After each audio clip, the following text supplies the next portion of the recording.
You propose to cut $500 billion in real cuts coming out of what, this year's budget? Yeah, out of 2011, immediately do that, and then we have a 5-year plan that we're going to be releasing either this week or next week to balance the budget over 5 years. And what has been the reaction? How many senators are on board with you in making actual cuts? We have 0 right now, but some are starting to talk to us. I know that we've got this the deficit ceiling vote coming up, and I know that I mentioned when I was running for U.S. Senate, the main thing I wanted to do is I wanted to be the guy that would lead the filibuster and not let that debt ceiling be increased. Is there any chance that Rand Paul can do that? Can draw a line in the sand and say no more spending? The buck stops right now. Well, basically, we've been saying that, I can't imagine voting to raise it unless we got significant budgetary reform. I'm not going to vote to raise it just on the promise of even $50 or $60 billion in cuts, because, interestingly, if you cut $60 billion, you take the deficit from 1.65 to 1.59. It really is insignificant, and that doesn't mean we shouldn't do it. It just shows how big the problem is. Absolutely. We need major surgery, radical surgery on this budget. Why not just draw a line in the sand, seize the opportunity, make the debt ceiling a real ceiling, and force the spending cuts right now, this year. Make them do it. Don't agree to increase the debt ceiling on any terms. Just say that's the ceiling. We can't borrow any more money, so force them to cut. Well, I think you're right. The only question is whether or not there's enough votes to even force the cuts, because basically there may well be enough votes to overcome a filibuster as well. I think the Republican caucus is somewhat unified in getting something. They want to use this as leverage to get some kind of spending cuts. The question will be, will it be enough to get all of us on board? It would take quite a bit to get me on board. In fact, I'm not sure that we'll get there. If we passed an ironclad balanced budget amendment to the Constitution in advance of the debt ceiling is about what it would take for me to vote for this. But we don't even have time for that. By the time they get that ratified and passed, the crisis will have happened. That's just kicking the can down the road. We want to balance the budget right now. We don't have any more time. I agree. And that's why we're also introducing significant budgetary cuts. The thing about the leverage of the debt ceiling, though, is to have the leverage and use it for good. You have to have the leadership of the House and the Senate on board, and that may well be the problem. Is that in the House, many in the Republican leadership have already said, "Oh, we have to raise the debt ceiling." No, we don't. They've already. I know, I agree with you, but they've already sort of capitulated in advance.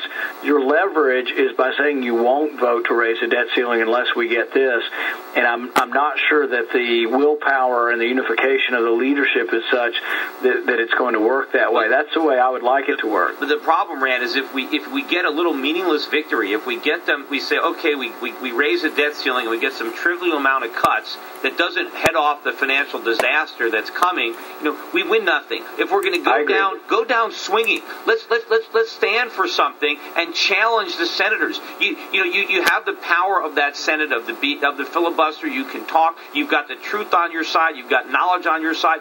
Let people know how high the stakes are. Let people know that we can't go on like this. This is not a problem for our grandchildren and our children. We're going to deal with it right now. In this decade, this currency is going to collapse. Our whole phony economy is going to come tumbling down. We're going to wipe out the middle class. We're going to destroy the dollar unless the people in the Senate stand up now and do something to avert a crisis for a change. I agree with you, and there have been some good proposals that allow us to continue to argue this way, particularly that Pat Toomey has a proposal saying that basically the Treasury should just simply pay the interest on the debt out of revenue.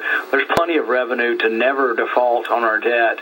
It's sort of a straw man argument the other side is bringing up, saying, oh, you have to do this or financial Armageddon happens. I'm kind of with you. If we do nothing and we continue along this course, there may well be an Armageddon we face or a debt crisis or a currency crisis sometime in the next few years. So, yeah, I agree with you completely. We do have to make a stand, and there will be those of us who will. I'm just not sure we have necessarily the votes to force them to come our way, but we're trying every day. Every day we make proposals to bring them in the right direction. We'll be coming out in the next week with Social Security reform. We'll be coming out with a balanced budget that balances within 5 years, that has significant cuts every year. Two things I want to ask you. Well, first, on the debt ceiling, yes, right now we're talking about a debt ceiling that we self-impose. But eventually there will be a debt ceiling that we can't raise because it's going to be imposed by the creditors who don't want to lend. And if the world doesn't want to lend, then there's nothing left. All we've got is the Fed. And when that's all we've got, when the only buyer of our debt is the Federal Reserve, that's when the crisis comes. But you mentioned Social Security reform. I want to ask you, in all honesty, is there any way to reform a Ponzi scheme to make it work? Well, you can make it more solvent basically by changing and tweaking the rules of eligibility, the age of eligibility, etc. But you mean less insolvent? I mean, I had a trustee from the Social Security system on my radio show, and I asked him if he can tell me the difference between Social Security and a Ponzi scheme, and he couldn't think of anything. So if you're talking about is it possible for the government to make a Ponzi scheme work? You can make a bad system less bad, and I think that's basically where we are. We talked about, and there's still many of us who believe in privatization or individual accounts, trying to transition away from a government program towards a program that would actually have individual ownership of accounts. But the problem is that the willpower and the votes are not there yet. It doesn't mean that we're not going to still promote these things, but the one thing we could possibly get enough votes for is to say that we're not going to continue to allow a system that is very top-heavy, drag us all down under the weight of debt that they will have to borrow to pay for future recipients.